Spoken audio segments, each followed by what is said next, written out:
Hai semua, di video kali ini aku mau bikin pempek asli Palembang, lembut dan enak.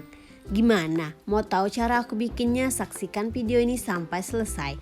Buat teman-teman yang baru pertama kali mampir dan belum subscribe, jangan lupa ditekan loncengnya biar kalian tidak ketinggalan setiap kali aku update video. Terima kasih.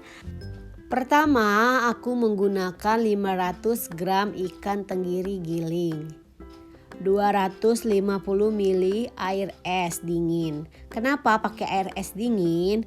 Fungsi air es untuk mengikat ikan dan tepung agar memudahkan untuk membentuknya nanti, agar nggak encer pas dibentuk. Lanjut, masukkan 1 sendok makan garam, 1 sendok teh chicken powder atau kaldu ayam bubuk. Kalau udah baru masukin 350 gram sagu tani.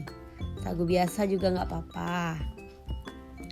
Habis itu kita aduk sampai benar-benar rata aja. Jangan diulen ya, sampai rata aja.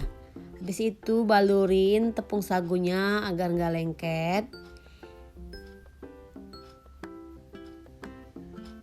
Lanjut bentuk dulu. Ini bentuknya aku bentuk dulu bentuk lenjer agar memudahkan untuk mengisi telur nanti. Ini tips dari aku ya, aku bentuk dulu lenjer untuk membentuk pempek kapal selam. Terus di tengahnya aku bolongin pakai jempol tangan, terus dikasih sagu lagi, terus diputer-puter sampai membentuk mangkok. Tuh, lihat ya seperti di video. Tuh. Kalau udah baru masukin 1 butir telur utuh. Terus atasnya dipencet-pencet sampai menutupi setelur dan bawahnya sedikit ditekan agar membentuk seperti pempek kapal selam. Lanjut kita rebus pempeknya. Kalau udah mengapung, itu berarti dia udah matang.